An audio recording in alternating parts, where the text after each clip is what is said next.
London para ಒಲಿಂಪಿಕ್ಸ್ಗೆ ಆಯ್ಕೆಯಾಗಿರುವಂಥ ಶರತ್ ಗಾಯಕ್ವಾಡ್ ನಮ್ಮ ಜೊತೆ ಇದ್ದಾರೆ. ಕರ್ನಾಟಕ ಸ್ವಿಮ್ಮರ್ ಯಾವ ರೀತಿ ತಯಾರಿ ನಡೆಸಿದ್ದಾರೆ ಮತ್ತು ಅವ್ರ ಕನಸುಗಳೇನೋ ಕೇಳೋಣ ಬನ್ನಿ. ಶರತ್, ಯಾವ ರೀತಿ ನಿಮ್ಮ ಪ್ರಿಪ್ರೇಷನ್ ನಡೀತಾ ಇದೆ? ಪ್ರಿಪ್ರೇಷನ್ ತುಂಬ ಚೆನ್ನಾಗಿ ನಡೀತಾ ಇದೆ. ನಾನು ರೀಸೆಂಟಾಗಿ ಇವಾಗ ಆಸ್ಟ್ರೇಲಿಯಾದಿಂದ 2 ತಿಂಗಳು ಪ್ರಾಕ್ಟೀಸ್ ಮುಗಿಸ್ಕೊಂಡ್ಬಂದಿದ್ದೀನಿ. ಅಲ್ಲಿ ತುಂಬ ಚೆನ್ನಾಗಿ ನಡೀತು ಟ್ರೈನಿಂಗು. ನನ್ನ ಬೆಸ್ಟ್ ಮಾಡ್ತೀನಿ ಮತ್ತು ಮೆಡಲ್ ಬರಲಿ ಅಂತ ಒಂದು ಹೋಪ್ ಇಟ್ಕೊಂಡಿದ್ದೀನಿ. ಕರೆಂಟಾಗೆ ನಾನು ವರ್ಲ್ಡ್ ನಂಬರ್ 13 ಆಗಿದ್ದೀನಿ. ಸೊ ವರ್ಲ್ಡ್ ನಂಬರ್ 13ಇಂದ ಮೆಡಲ್ ಬರಬೇಕಂದ್ರೆ ತುಂಬ ಕಷ್ಟ ಆಗುತ್ತೆ. ನಮ್ಮದು ಟಾರ್ಗೆಟ್ ಏನಿದೆ ಅಂದರೆ ಫಸ್ಟ್ ಫೈನಲ್ಸ್ ಕ್ವಾಲಿಫೈ ಆಗಿಬಿಡೋಣ ಅಂತ. ಫೈನಲ್ಸ್ಗೆ ಹೋದ್ಮೇಲೆ ಏನಾಗುತ್ತೆ ಏನಾಗಲ್ಲ ಅಂತ ಹೇಳೋಕ್ಕಾಗಲ್ಲ. ಅಲ್ಲಿ ವಾತಾವರಣ ಅದೆಲ್ಲ ಅದು ತುಂಬ ಇನ್ಫ್ಲುಯೆನ್ಸ್ ಆಗುತ್ತೆ. ಈಗ ಆಸ್ಟ್ರೇಲಿಯಾಕ್ಕೆ ಹೋದ್ರಿ, ಅಲ್ಲಿ ಇದು ಮಾಡಿ ಪ್ರಾಕ್ಟೀಸ್ ಮಾಡಿದ್ರಿ, ಯಾವ ರೀತಿ ಅನಿಸ್ತಾ ಇದೆ ಮತ್ತು ಯಾವ ರೀತಿ ಕಂಫರ್ಟ್ ಫೀಲ್ ಮಾಡ್ತಾ ಇದ್ರೆ ಅಲ್ಲಿ ಹೋಗಿ ಬಂದಮೇಲೆ? ಅಲ್ಲಿ ಹೋಗಿ ಬಂದಮೇಲೆ ನನ್ನ ಕಾನ್ಫಿಡೆನ್ಸ್ ಇನ್ನೂ ಜಾಸ್ತಿ ಆಗಿದೆ. ನನ್ನ ಪರ್ಫಾರ್ಮೆನ್ಸ್ ಮುಂಚಿನಗಿಂತ ತುಂಬ ಇಂಪ್ರೂವ್ಮೆಂಟ್ ಆಗಿದೆ.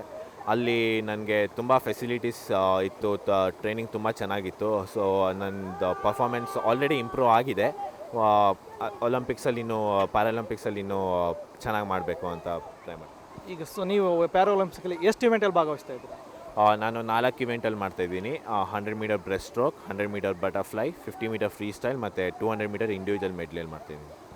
ಸೊ ನೀವು ಈಗ ಪ್ರಾಕ್ಟೀಸ್ ಮಾಡ್ತಾ ಇರೋದು ನಾರ್ಮಲ್ ಅವ್ರ ಜೊತೆ ಮಾಡ್ತಾ ಇದ್ದೀರಾ, ಹೇಗೆ ನಿಮ್ಮ ಥರ ಇರೋವಂಥವ್ರ ಜೊತೆ ಪ್ರಾಕ್ಟೀಸ್ ಮಾಡ್ತಾ ಇದ್ದೀರಾ, ಹೇಗೆ ಅನಿಸುತ್ತೆ?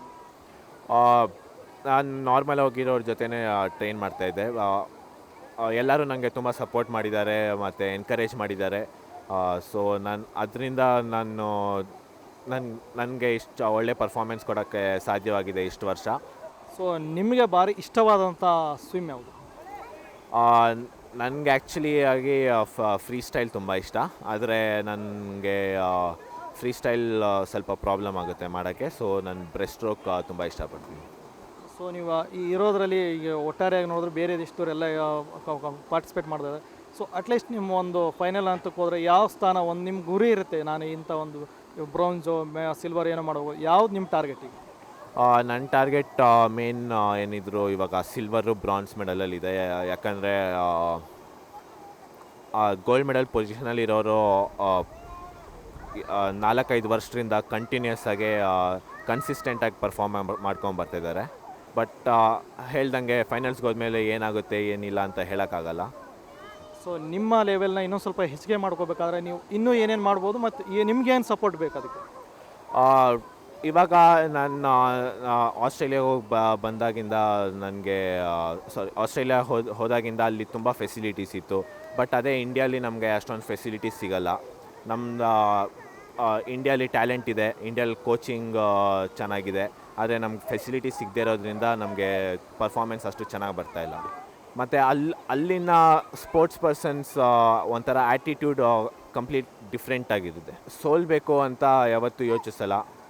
ನಾನು ಗೆಲ್ಲಬೇಕು ಅಂತ ನಮ್ಮದು 100% ಕೊಡಬೇಕು ಅಂತ ಯಾವಾಗಲೂ ಯೋಚಿಸ್ತಾರೆ. ಸೋತ್ರೂ ಅವ್ರಿಗೆ ಅಷ್ಟೊಂದು ಡಿಸಪಾಯಿಂಟ್ಮೆಂಟ್ ಆಗಲ್ಲ. ಯಾಕಂದರೆ ಅವ್ರಿಗೆ ಕಷ್ಟಪಟ್ಟಿದ್ದಾರೆ, ಆದರೂ ಬಂದಿಲ್ಲ ಅಂದರೆ ಏನು ಮಾಡೋಕ್ಕಾಗಲ್ಲ. ಸೊ ಆ ಮೆಂಟ್ಯಾಲಿಟಿ, ಆ ಟ್ರೈನಿಂಗ್ ಫೆಸಿಲಿಟೀಸು ಅದೆಲ್ಲ ತುಂಬ ಡಿಫ್ರೆನ್ಸ್ ಇದೆ.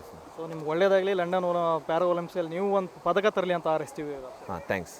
ಇದು ಶರತ್ ಗಾಯಕ್ವಾಡ್ ಅವ್ರು ಮಾತ್ರ. ಅವ್ರು ಹೇಳೋ ಪ್ರಕಾರ ಅವರು ಸಿಲ್ವರ್ ಇಲ್ಲ ಬ್ರೌನ್ಸ್ ಗೆದ್ದೇ ಗೆಲ್ತೀನಿ, ಮತ್ತು ಆ ಲೆವೆಲ್ಗೆ ನಾನು ಪ್ರಾಕ್ಟೀಸ್ ನಡೆದಿದೆ ಮತ್ತು ಅದಕ್ಕೇನು ತಯಾರಿ ಬೇಕು ಅದು ನಡೆಸಿದ್ದೀನಿ, ಮತ್ತು ಆ ಲಂಡನಲ್ಲಿ ಏನಾದರೂ ಒಂದು ಪದಕ ಗೆಲ್ತೀನಿ ಅಂತ ಹೇಳಿದ್ದಾರೆ. ಸೋಲು ಅನ್ನೋದು ಬೇಡ, ನನಗೆ ಗೆಲುವಿಂದನೇ ಬರ್ತೀನಿ ಅಂತ ಹೇಳ್ತಾ ಇದ್ದಾರೆ. ಕ್ಯಾಮ್ರಾ ಪರ್ಸನ್ ಕಿರಣ್ ಜೊತೆ ರವಿ, ಸುವರ್ಣ ನ್ಯೂಸ್ 24/7 ಬೆಂಗಳೂರು.